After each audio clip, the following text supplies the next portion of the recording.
Baik, selamat malam. Nama saya Putu Gede Amar Putra dari Fakultas Hukum NPN 193300526160.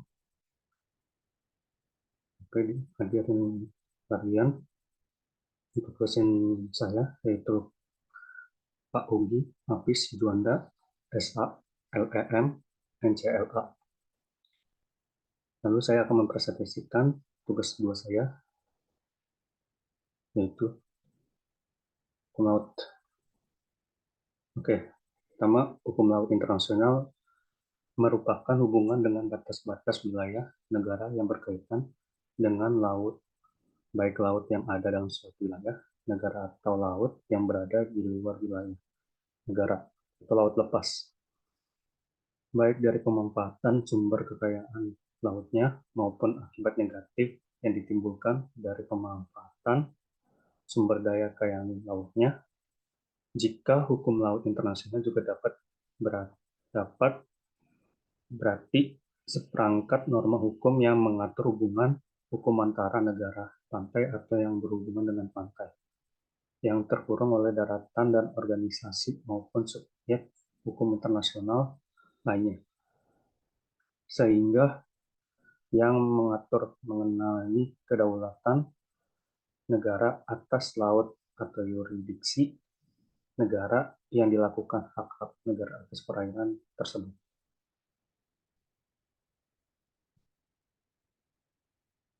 Maka batas-batas negara-negara yang berkenaan dengan laut, baik yang berada di bawah, di dalam wilayah maupun di luar wilayah atau laut bebas, sehingga permukaan perairan akan tetapi juga memiliki nilai potensi sumber daya yang besar, baik yang terdapat di kolam perairan ikan maupun di dasar perairan di masa perairan.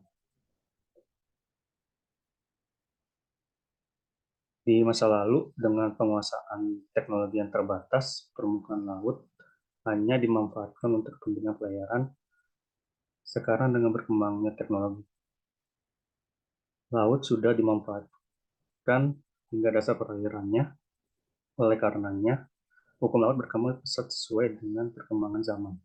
Hal ini sebagaimana diungkapkan Mona tahun 2000, bahwa hukum laut yang dulunya bersifat unidimensional sekarang telah berubah menjadi pluridimensional, yang sekaligus merubah filosofi dan konsepsi hukum laut di masa lalu.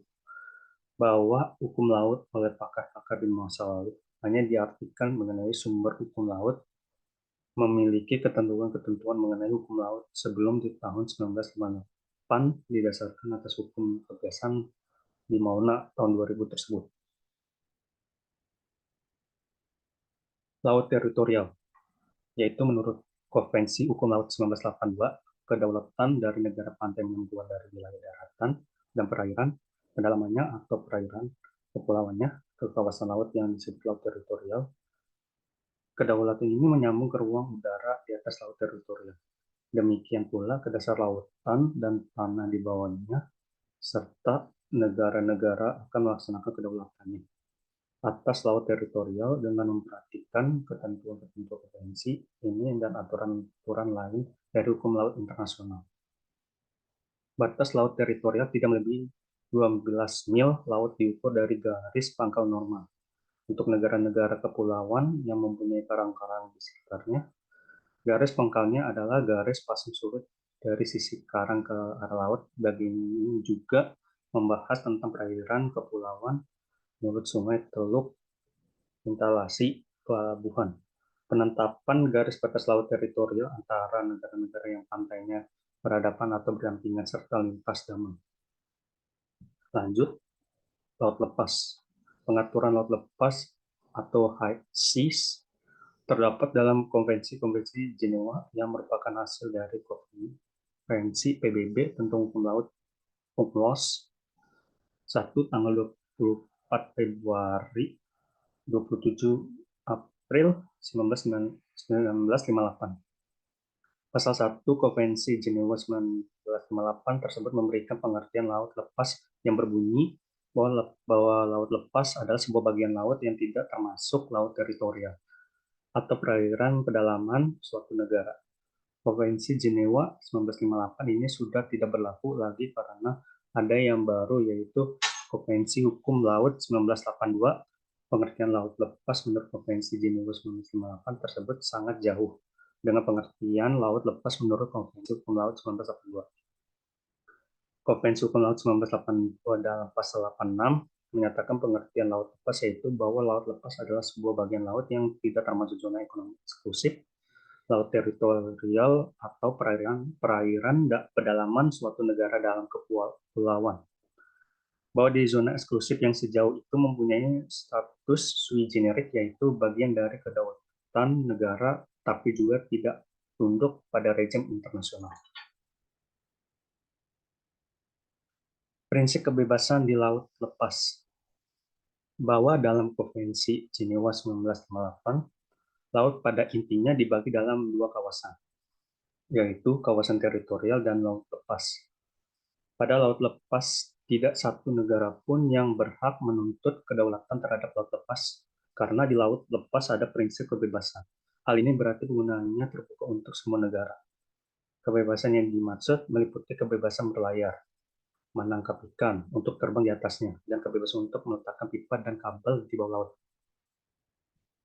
Seperti ini contoh pembatasan wilayah laut di Indonesia. Ada 10 negara tetangga, yaitu ada India, Thailand, Malaysia, Cina, Singapura, Malaysia, Filipina, Australia, Timor Leste, Palau, dan Papua.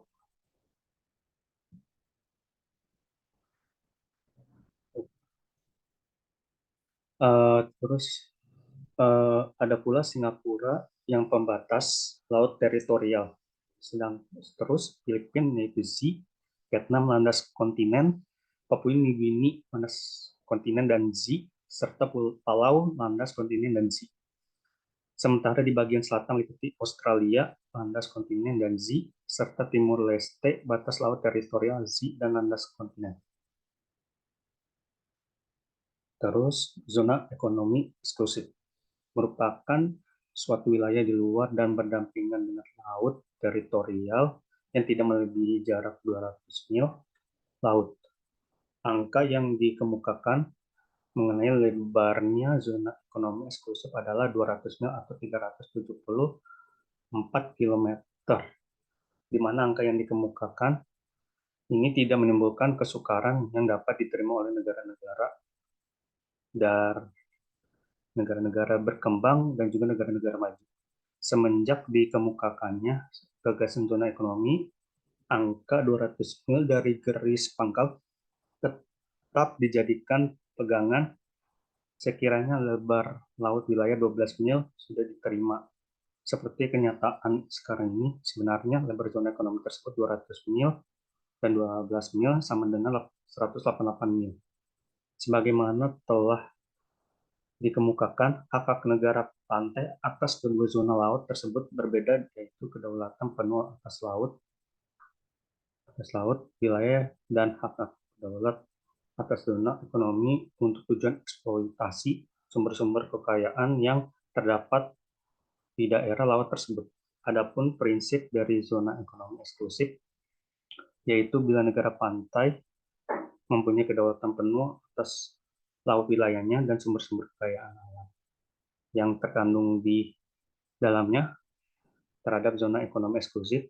Pasal 56 Konvensi hanya memberikan hak berdaulat kepada negara pantai untuk keperluan eksplorasi, eksploitasi, konservasi, dan pengelolaan sumber kekayaan alam, baik hayati maupun non-hayati, dari perairan di atas dasar laut dan dari dasar laut dan tanah di bawahnya, dan berkenaan dengan kegiatan lain untuk keperluan eksplorasi ekonomi zona tersebut, seperti produksi energi dari air, arus, dan angin.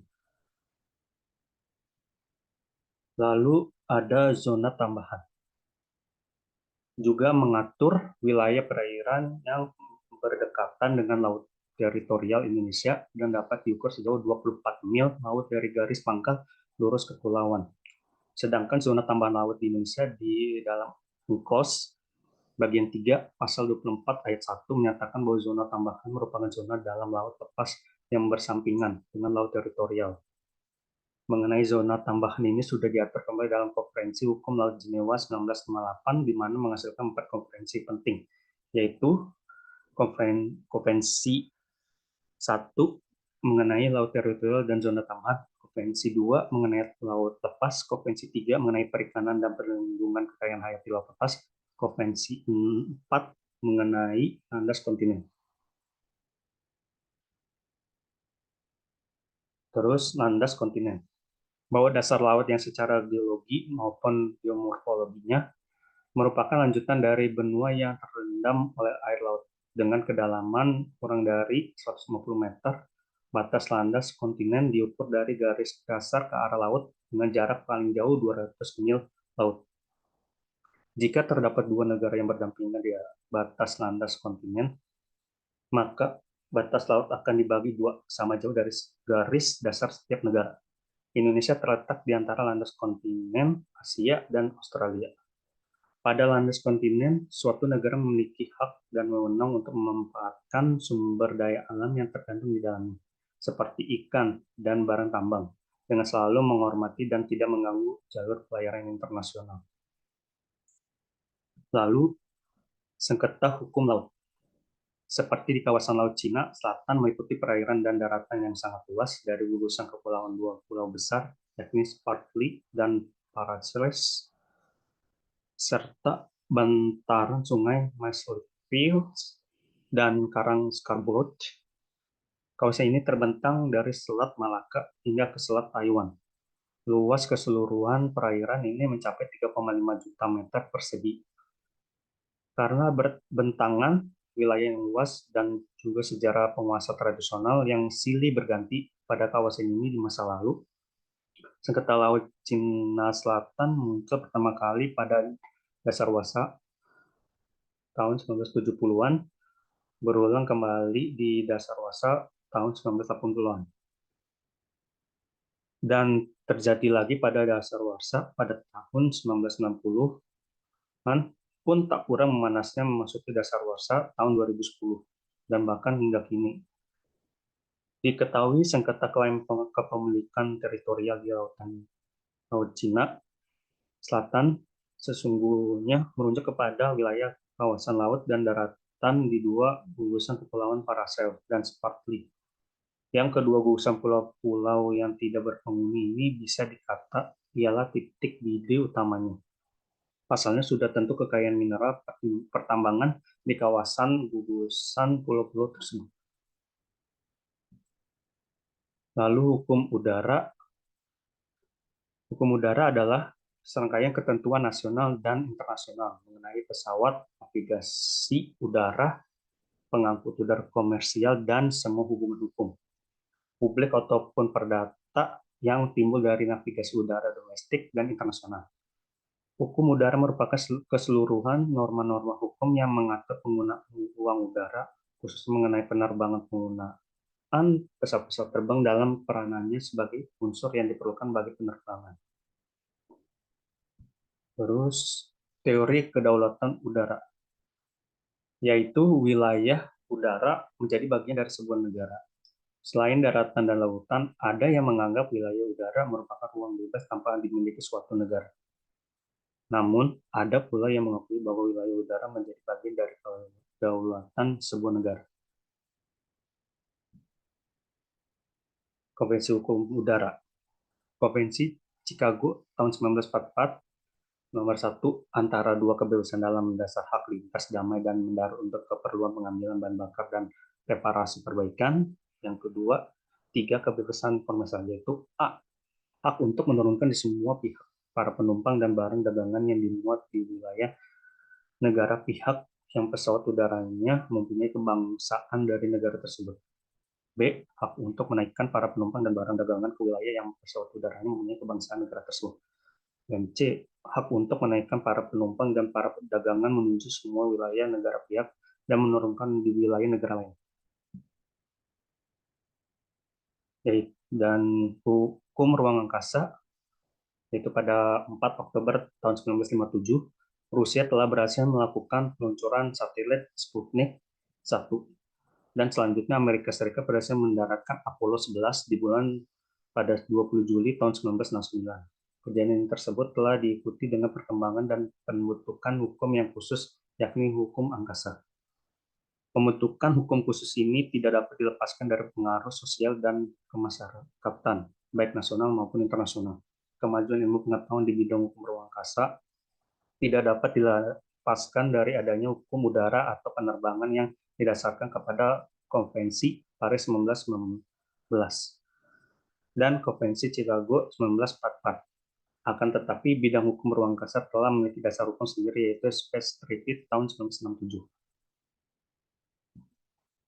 Dan terakhir, perjanjian ruang angkasa.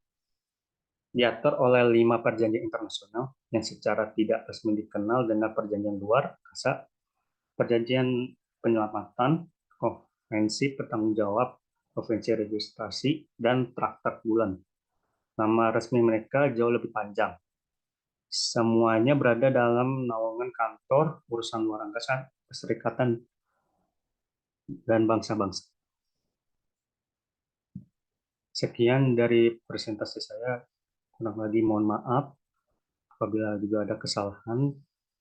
Terima kasih.